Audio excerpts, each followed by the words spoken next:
Blog Talk Radio. Hello everyone, this is Laurie Smith on Blog Talk Radio. Good evening. It is 10 o'clock p.m. here in Calgary, Alberta, Wednesday night, November the 9th. I'm glad to be here. This is Child Abuse Prevention, and it's up to us. We're on for 30 minutes. It's a live internet streaming radio broadcast from blogtalkradio.com. And the chat room's open. I did pop the link into there, what we're looking at the last week or so. That's some information from Help Guide, helpguide.org. That's a great website. Lots of good information on there.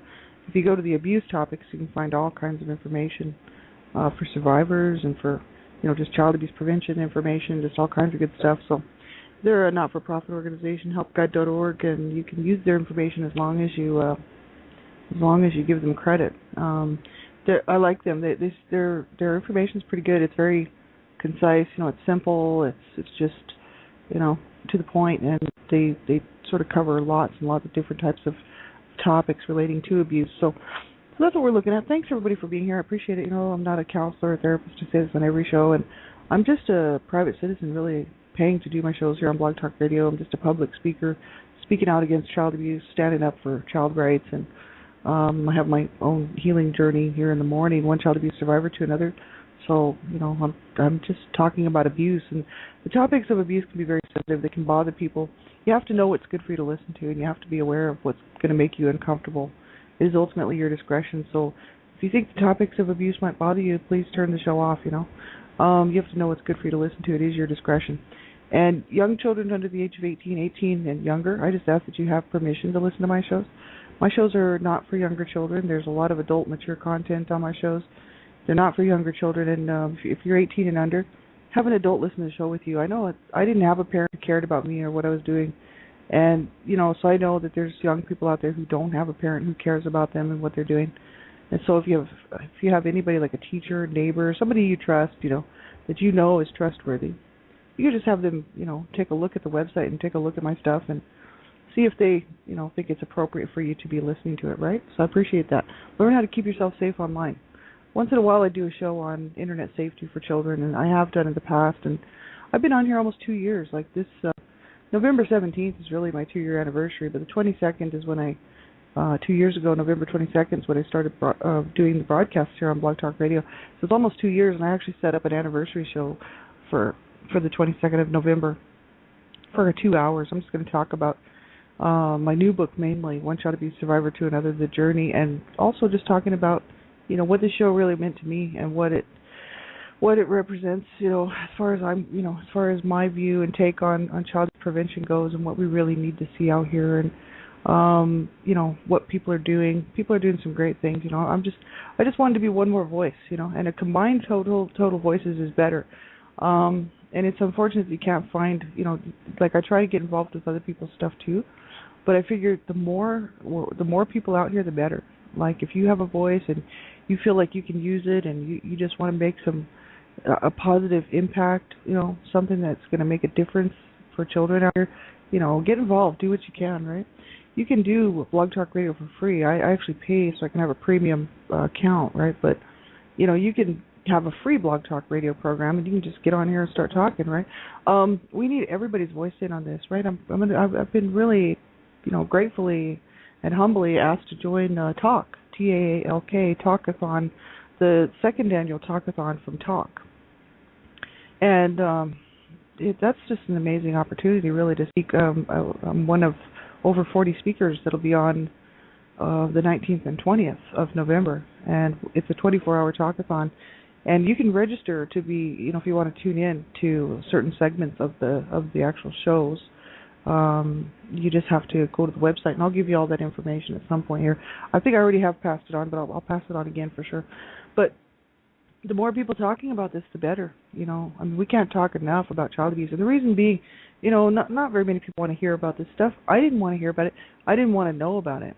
I didn't want to be abused as a child. Really, obviously, people that listen to my morning show know how I feel about that. You know what I mean? It affected my life in every way. And what it did is it caused me to really not do well in life. You know what I mean?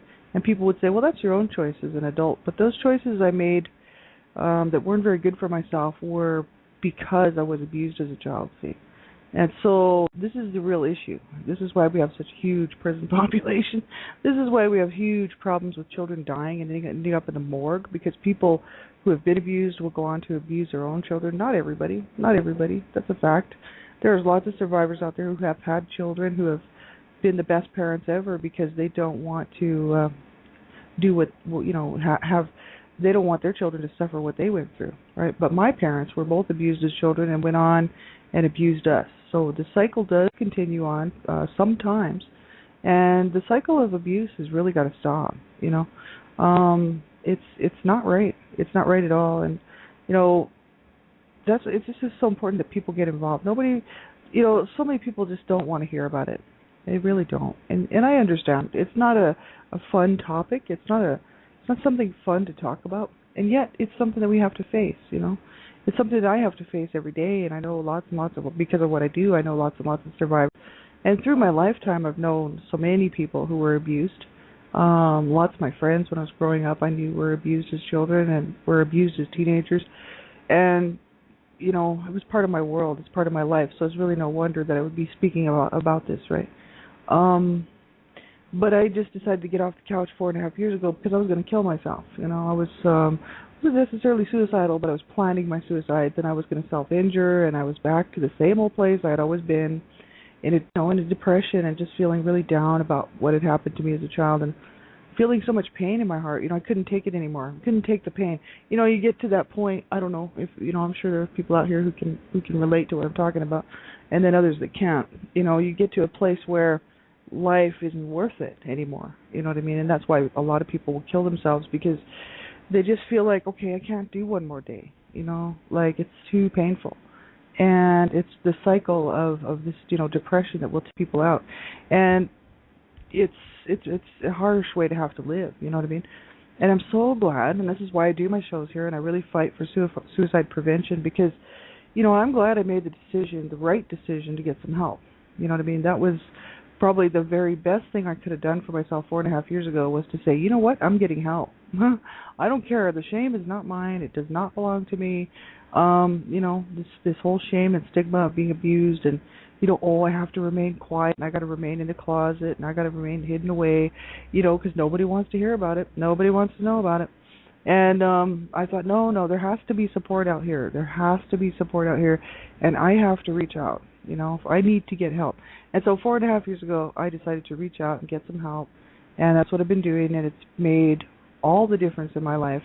And I thought, I have to be a voice for other people too, so that hopefully somebody who's listening to my shows at some point during the day or whenever they're just cruising along Blog Talk Radio looking for abuse topics or survivor topics, that they'll run into my stuff and they'll realize that they need to make the right decision for themselves too, and stick around and get some help, reach out, whatever way they want to do it, whether it's getting a counselor, therapist, group support, finding a good friend, whatever it is, self-help, which I'm doing, and get some help, because this is so horrific. The children, see, we were those little children that you see today in, in these horrible headlines. We were those children, right? Many of us did not get help. And most of our stories didn't make the headlines, and that's a fact. My parents were busted and arrested and charged with child abuse. Both of them were brought up on charges. They didn't do any time. This was back in the 60s. We didn't make the headlines, you know what I mean? Even if they would have killed us, we wouldn't have made the headlines, My grandmother killed one of her sons, and she didn't make the headlines, and she also didn't do any time.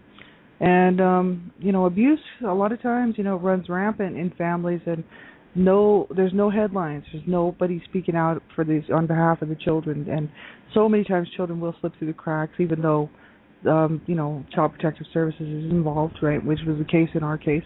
And so many times children will slip through the cracks. We know this is true. And the system needs work, It needs revamped. It needs work. It needs help. And sadly enough, who's paying the price? These kids are. Well, we were those kids. And so that's why when society tells me that they don't want to hear about it, they don't want to know about it, it can't help but bother me, because I'm like, you know what, you have to care, right? We have to care. Somebody's got to care, my God. Like, there are people out here that do care, thank God. But a lot of society really doesn't care because they don't have, for whatever reason, they don't have the ability to put themselves in those children's shoes, or they just think of it as discipline. They don't think of it as abuse. They don't see it as a problem. It's not their problem. For many, many reasons. A lot of people just don't care and they don't really think about it. And in the meantime, children are dying, And so I thought, hey, I got nothing better to do with the rest of my time here on this planet but to try to make a difference in this mess, and that's what I'm doing. And also, I'm on my healing journey, and I thought, hey, if I can help one survivor, one person, then it's worth it. If I can, through my story and through what I'm doing with my healing journey, if it can help and make sense to one person so that it encourages them to reach out and get some help, whatever way that is, and not allow themselves to be destroyed by the abuse they suffered, then that's good enough for me. You know what I mean? That's how important this is. This is very, very important, because we're talking about people's lives. We were those little kids being tortured and beaten and sexually used and verbally abused and emotionally and psychologically abused. We were those kids, right? These adult survivors that people shun and don't want to really know and don't want to know about. It's like we were those little kids suffering, laying in their beds, laying in their bedrooms, laying in wherever we were, being abused, and when we were children. That we were those little kids, and our stories didn't make the headlines, and mainly because we weren't murdered and killed. Well, we were soul murdered, many of us. I know I was. So it didn't make the headlines, but let me tell you what, I know what these little kids are going through out here. You know what I mean? I know what it's like to be raped. I know what it's like to be sodomized as a child. I know what it's like to be beaten and cursed and kicked around and slapped around and cussed out and just completely rejected and completely unloved, And so I know what these little kids are going through, and it just breaks my heart because I know they're suffering, And there's a whole world that says, well, not my problem.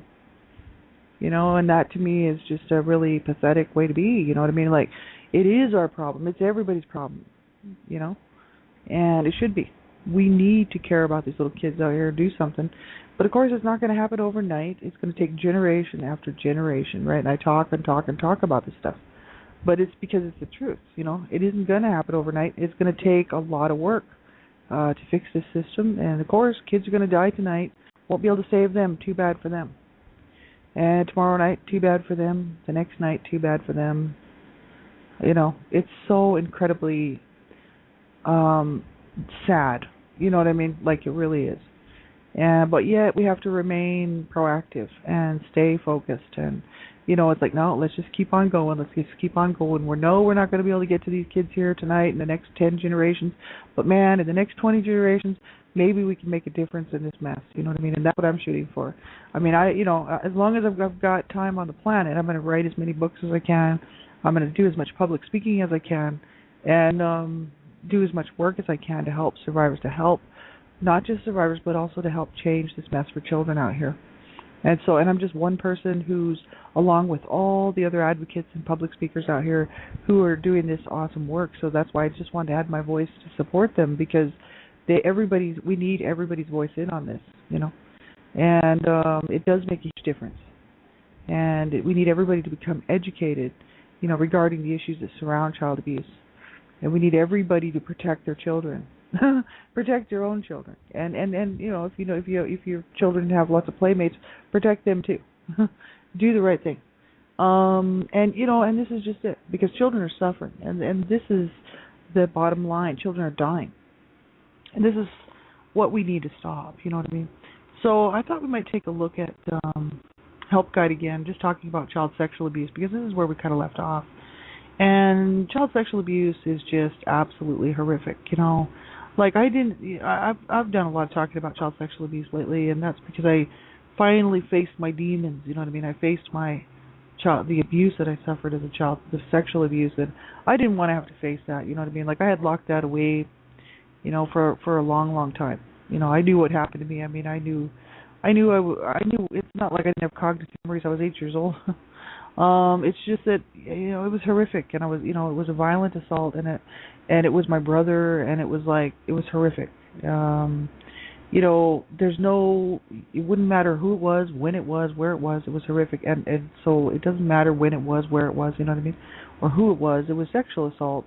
and I was a child, and so I've had to like deal with that, you know, and it's not easy to deal with, and I've actually come through it pretty good, I think. A lot of people that I know, which I will not name names, have a hard time getting through in life because of the flashbacks and because of the memories, and it's painful. It's very, very painful. The trauma.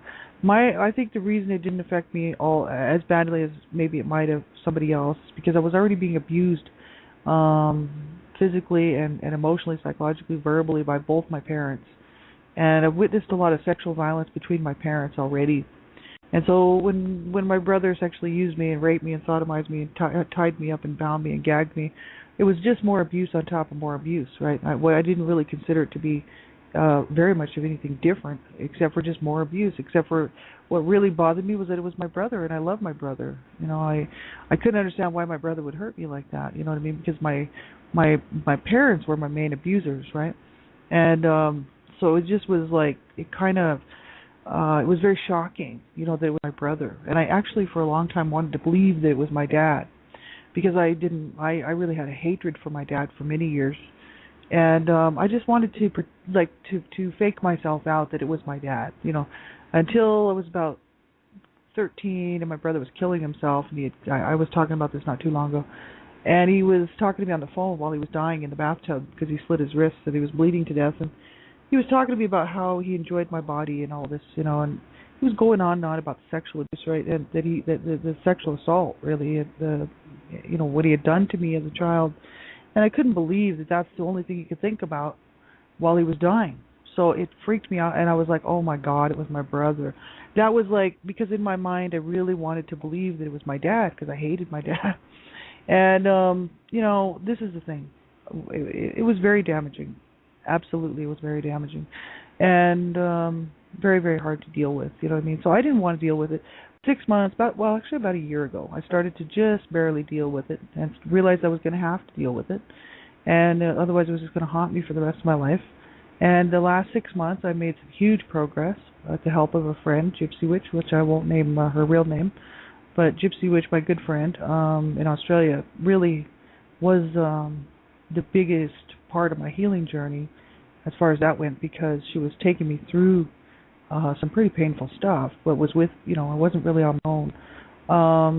Even though she's like thousands and thousands of miles away, she would talk to me on the phone pretty well every day or every other day, and go through some visualizations and guided imagery and different things like this to try to help me to get through it.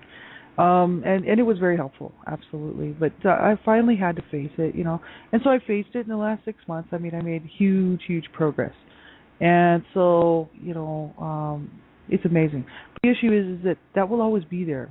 I will, it's not like I'm just going to forget that I was bound and gagged and raped and sodomized and sexually used for about 7 months and suffered greatly from it, physically and in every other way.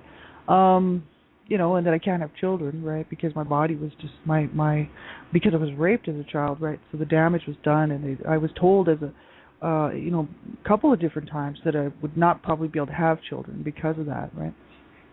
And so it's a harsh reality, it's a harsh reality. I always thought, well, I didn't want children anyway, and it's okay, and and all this. And I lost my baby halfway through, and it was the only time that I actually ever got pregnant, and they were very surprised that I even got pregnant. They were like, well, if you do get pregnant, you'd be lucky to be able to carry the child, right? So there was this huge issues, and so this has affected my life. And you think about all these little children, little toddlers, infants, and little young children being raped and sodomized as children. And usually who is it? Well, when you look at the stats, it's 90 to 95% is someone the child knows, right? Now get that through your head. So who's around the child? Who has access to the child?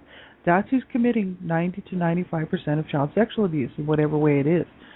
And so the other 5 to 10% is stranger danger. That's just some stranger, just off the street, somewhere the child's never met this person's complete stranger. 5 to 10%. But who are people warning their children? Parents are and other people are warning their children.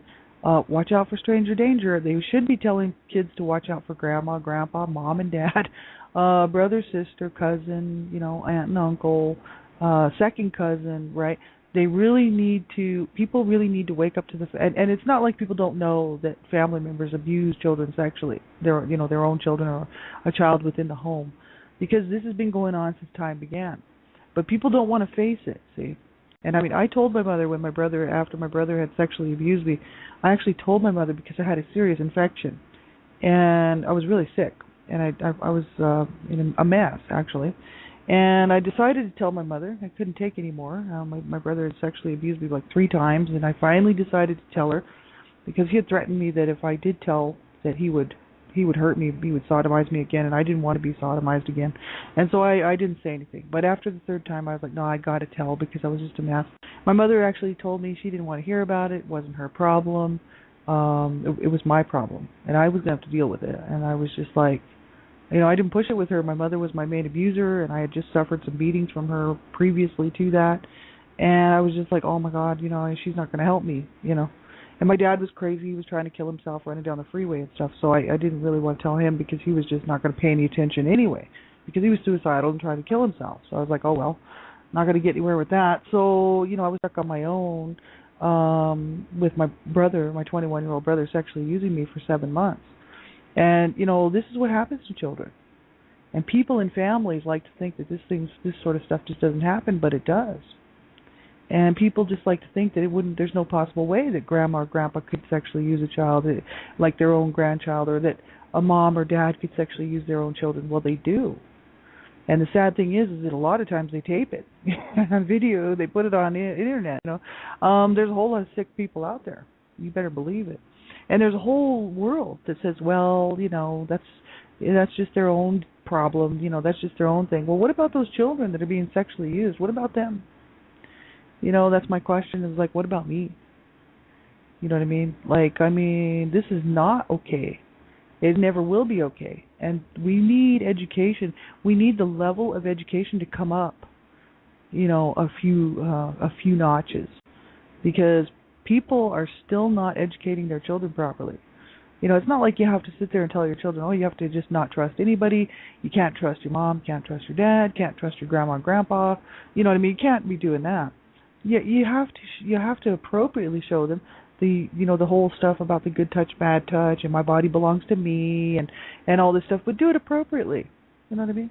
And that they should know that, if anything happens, that somebody touches them in a way that makes them feel uncomfortable, that they need to come and tell you, and that it should be an open door policy. My mother was like, she didn't want to hear about it. She didn't want to have to deal with throwing her 21-year-old son out of the house, because really she loved her boys. My mom loved her boys and hated her girls. And so really that's about the truth of it. And so, she was just like, oh, well, you deal with it, too bad. My mother was also being sexually abused by my dad at the time, so she was probably thinking to herself, I can imagine, so what, I'm getting mine, you're getting yours. And because my mother was like that. My mother was being abused by my dad, and so she would beat me up, and then I would complain and say, look what you did to my face, or look what you did to me. And my mother would be like, so? That's the way it is in this house. Because that's really the way it was in the house, right? It really absolutely ridiculous that this happens, but you know what, though?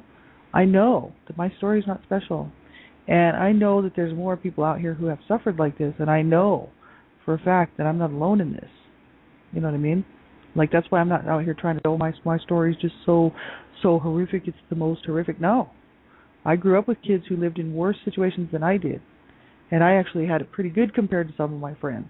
And people would say, well, how's that? Some of my friends were so horrifically abused that they couldn't even wear shorts in public.